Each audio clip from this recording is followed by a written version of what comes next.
Hi guys, welcome to a windy episode. So this will predominantly be a voiceover episode today due to the wind. And we're going to be looking at the small experiment that I did involving some basil seeds and a kind of a makeshift germination tray for them using a cardboard box.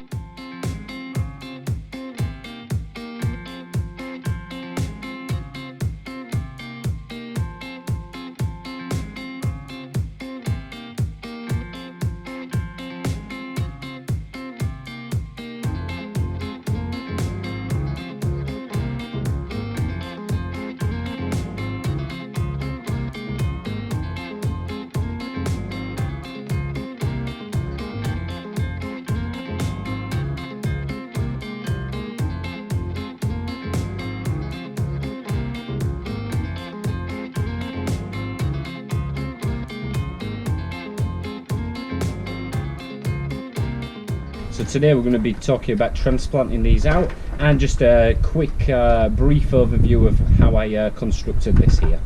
They're a bit smaller than I would usually transplant them out at. However, you know, with it being quite early in the season, we can always put some more in there when we find out which ones are really established and which ones are struggling. So usually I'd wait until these are about 2 inch tall. However, I've got the tomatoes, the peppers and cucumbers underneath the lights, and these guys really are just not getting enough light inside, so it's going to be better to put them in the field and see how they get on. So yeah, these are a Genovese basil, they're called, so it's an Italian basil. They use this for pestos and for salads, and really the germination inside the container that we've put them in has been pretty good really. Just used some you know, bog standard soil from the garden and then directly sowed them inside the trays. So as you can see, I've just used a cardboard box, cutting it into strips and making individual cells, just like this, as you can see here. Nice easy way of doing it, and as I mentioned before, just directly sowed the seeds straight into those trays and given them a quick light watering. So as you can see here, I've started the transplanting process, and all I'm doing is individually removing each cell and putting it into the allocated spacing. I decided to use a landscape fabric for this because obviously it will keep the weed pressure low, but also moderate the temperature of the soil and be a little bit warmer than the outside conditions. One of the key issues with using the fabrics on such small seedlings is that they have the potential there to you know, be quite detrimental to their growth. It could you know, cut away at the stem, and really this is why you should always be doing the transplants at least 2 inches high in terms of the basil plants themselves. However, as I explained earlier, this is just a test, and really we have plenty of time to reseed these in a couple of months' time when the conditions will be a little bit better. I just wanted to do this for a test to see where we could start the season with these particular plants. Some of the cells had 2 or 3 seeds in them and some only had 1.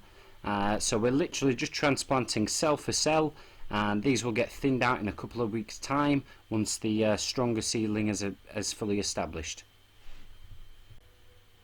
So to create the holes in the landscape fabric, I've just used a flame weeder, and these are set at 8 inch spacing, and as you can see there's 3 rows across the 30 inch bed. This means that in total I can have 45 plants, and this bed approximately is 3 meters long, obviously by 30 inch wide, and this will give ample spacing for fully mature plants to not compete with each other. After this transplanting process, I will be adding a hoop and a clear tarpaulin, and this will again just to reduce the wind pressure, but also to create a bit more of a humid environment for those seedlings to flourish a little bit more and develop themselves. Okay, there we have it guys, so I hope you enjoyed this episode. I will be showing you you know, updates throughout the course of the season with how we're growing these, how we prune and how we tend to the basil plants themselves. There's some quite good tips in terms of higher yields, and I'd really like to show you those in a couple of months time. So yeah, hope you enjoyed the video guys. Give me a like, subscribe, and see you again soon.